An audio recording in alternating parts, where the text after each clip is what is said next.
এখন যে ভিডিওটা করছি এটা হচ্ছে গতকাল রাত 3টার সময়ের ভিডিও। তো গতকাল রাত্রে আনাসের আব্বু বাসায় না এসে হুট করে 3টার সময় ফোন দিয়ে বলে যে সে গরুর হাটে আছে। তো সে ফোন দিয়ে বলতেছিল যে টাকা নিয়ে হাটে যাইতাম। তো আমি তো কখনো যাই নাই আর চিনি না, এত রাত্রে বাবুকে নিয়ে কি করে আমি যাব। তো তারপরে যখন তাকে বললাম যে তুমি আসো, আইসা টাকা নিয়ে যাও। তো সে বলতেছে 2টা ছাগল নাকি তার পছন্দ হয়েছে।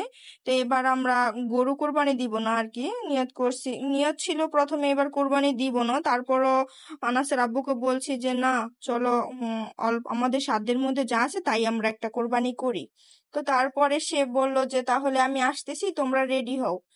তো সেই আমরা রেডি হইতে হইতে সেও চলে আসছে, আমাদের রেডি হওয়া শেষ। তারপরে সে একদম যে অটো দিয়ে আসছে সে অটো করে দিয়ে আমাকে আর আমার ছেলেকে সাথে নিয়ে গরুর হাটের জন্য রওনা দিল। আসলে এটাই ফার্স্ট টাইম, এত রাতে আমি কখনো মানে যে গরুর হাটে যাব বা হাটে যাব সেটা তো কখনোই ভাবি নাই, আর এটা চিন্তার বাইরে। আর যখন যাইতেছিলাম আসলে তখন অন্যরকম একটা ফিলিংস হইতাছিল যে আসলে কি সত্যি যাইতেছি নাকি। কারণ এত রাত, তখন বাজে প্রায় 3:30। আমরা রেডি হইতে হইতে একটু লেট হয়ে গেছে। তো 3:30টার সময় ওরে নিয়ে যখন আনাসকে নিয়ে যাইতেছি, আনাসও তো খুবই খুশি যে কোথায় যাইতেছে, সে ভাবতেছে কোথায় যেন যাইতেছে তারে নিয়ে, হয়তো রিক্সা দিয়ে ওরা নিয়ে ঘুরতেছে। তো সেই ইয়াতে সে খুবই আনন্দ করতেছে, ওর আব্বুর সাথে বসে বসে কথা বলতেছে, হাসতেছে। তো আমরা যাইতে যাইতে একদম চলে আসছি হাটের মধ্যে। তো এই তো আমি আর কখনো আসিনি, আমি তো একটু ভয় পাইতেছিলাম যে হাটে অনেক গরু থাকে। আমার অনেক সময় শুনছি যে গরুরা নাকি অনেক দুষ্টামি করে। তো সেই জন্য আমি ভয়ে আর কি, আমি বলছি যে গরু আছে কিনা, যেখানে গরু আছে সেখানে আমারে নিয়ে যাইও না।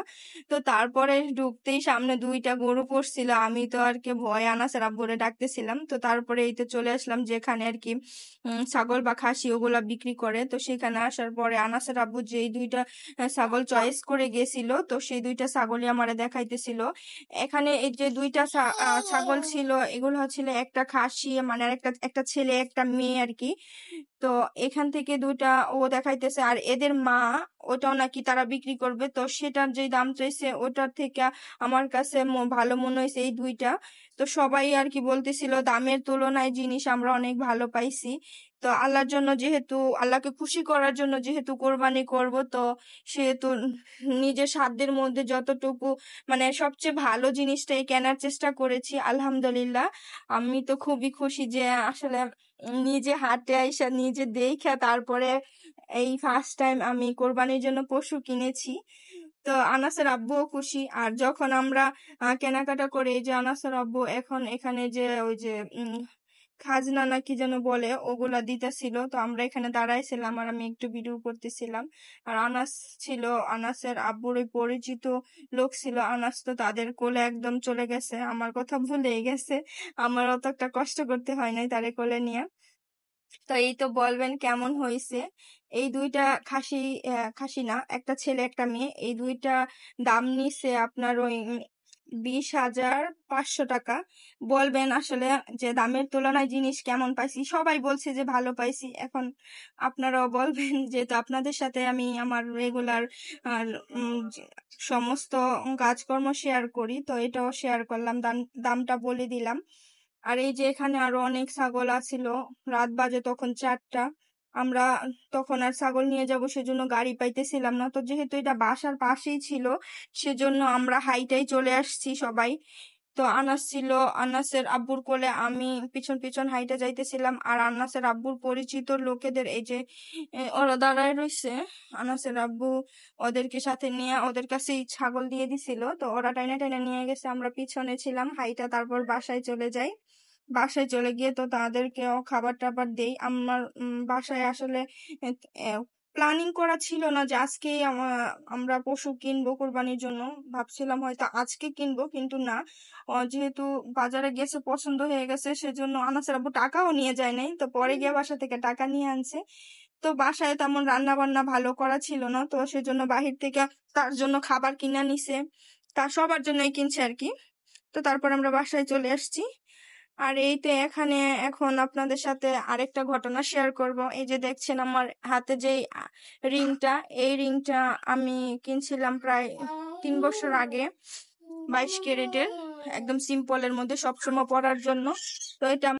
তো এটা এখন আনাসের আব্বুকে দিয়ে দিব স্বর্ণকারের কাছে দিয়ে আসার জন্য। আসলে হুট করে আমাদের কোরবানির জন্য পশু কিনছি, হাত একদম ফাঁকা হয়ে গেছে। তো অন্য একটা প্রয়োজনে খুবই বেশ কিছু টাকার প্রয়োজন, তো সেজন্য আর কি আংটিটা স্বর্ণকারের কাছে 1 মাসের জন্য রেখে কিছু টাকা নেব। ইমার্জেন্সি দরকার পড়ে গেছে আর কি, ভাবতেও পারি নাই এরকম সময়ে এরকম একটা সমস্যার সম্মুখীন হব। তো যাই হোক, যেহেতু অল্প একটা জিনিস, ছোটখাটো জিনিস, স্বর্ণ গয়না থাকলে কিন্তু দেখেন বিপদ আপদে কত কাজে লাগে। সেজন্য মনে করেন হুট করে এমন একটা বিপদের মধ্যে পড়ছি, যার জন্য আর সমস্যা থেকে সমাধানেরও একটা পথ কারো কাছে হাত পাততে হয় নাই। নিজেরই ছোট্ট একটা স্বর্ণ এটা স্বর্ণকারের কাছে রেখে কিছু টাকা আমরা নিতে পারছি। আসলে বিপদ তো বলে কয়ে আসে না। গতকালকে আমরা জিনিসপত্র হাটে গিয়া কোরবানির পশু কিনতে হয়েছে, তো ওই দিক দিয়ে চিন্তা করে একদম হাত ফাঁকা হয়ে গেছে। অতিরিক্ত হুট করা যে টাকাটা প্রয়োজন পড়ছে, ওই টাকাটা তো আসলে রেডি করা ছিল না। তো এখন এই সময়ে কারো কাছে তো ধার চাইও পাওয়া যাবে না, আর কে বা ধার দিবে আমাদের। তো সেই জন্য আর কি এটা ভেবে আনাসের আব্বুকে আমি বলতেছিলাম, আমার হাতের এই ছোট রিংটা তুমি স্বর্ণকারের কাছে রেখে কিছু টাকা নিয়ে আপাতত বিপদ থেকে উদ্ধার হও। তো তারপরে সে আর কি আমার এই কথাটা প্রথমে রাজি হয় নাই। তারপরে যখন আমি ভালোভাবে বুঝাই বলতেছিলাম যে আর তো কোনো পথ নেই, তো চলো আর কি এটাই করো। তো তারপরে সে আমাকে সাথে নিয়ে, আনাসকে সাথে নিয়ে বিকালে এটা নিয়ে চলে যায় স্বর্ণকারের দোকানে। তো সেখানে সে এটা রেখে কিছু টাকা নেই। তো আলহামদুলিল্লাহ, আল্লাহ আর কি যেমন বিপদে মানুষ পড়ে, তেমন আল্লাহ তাআলা উত্তরণের পথ একটা না একটা খুঁজে বের করে দেয়। তো তারপরে আমরা ওইখান থেকে চলে আসি। আসার পর আনাসের বাবা আবার আমাদের নিয়ে যায় বাজারে। বাজারে গিয়ে যে কোরবানির পশু জবাই করার জন্য যা যা সরঞ্জামাদি লাগে আর কি, তো সেগুলো সে কিনতেছিল। তো এদিকে আমি আনাস ঘুমায়ে পড়ছিল, তো ওর আব্বুর কোলেই ছিল। তো তখন আমি এই ভিডিওগুলো একটু করতেছিলাম। আর বাহিরে যেমন মানুষের ভিড়, গাড়ির ভিড়, আর এত গরম আজকে পড়ছে, একদম অবস্থা খুবই খারাপ হয়ে গেছে। আনাসের আব্বুরও আমারও, আর ছেলে আবার ঘুমায়া পড়ছে এমন সময় এত মানুষের ভিড়ে। তো তারেও আর কি কোলে নিয়ে চলাফেরা করা খুবই কষ্ট হয়ে যাইতেছে। আনাসের আব্বু চেয়েছিল যে আনাসকে বাসায় রেখে আমাকে রেখে আসতে, কিন্তু আমি বলছি না, আমরাও সাথে যাব, দেখি কোথা থেকে কি কিনো। তো তারপরে এই যে দেখেন সবকিছু সে তার কাছে নিয়ে আর আনাসকে আমার কোলে দিয়ে তারপরে সে যাইতেছিল। তো এরপরে আমরা চলে আসি বাসায়। বাসায় এসে এই যে বাসার নিচে আর কি কোরবানি, এই আমাদের এই বিল্ডিং এ যারা যারা কোরবানি করবে আর কি, তো সবাই এখানে তাদের কোরবানির পশুগুলো এখানে রাখছে। আর আমাদেরও এই যে এই ছাগল এখানে রাখছি আর কি।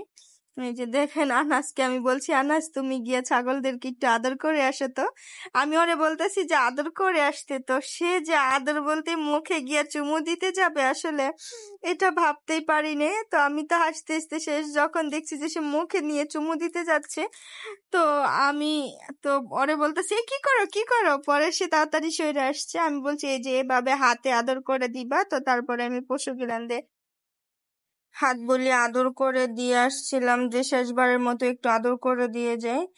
তো আমার ব্লগটি আমি আজকে এখানে শেষ করছি। সবাই অনেক বেশি ভালো থাকবেন, সুস্থ থাকবেন। আসসালামু আলাইকুম, আল্লাহ হাফেজ।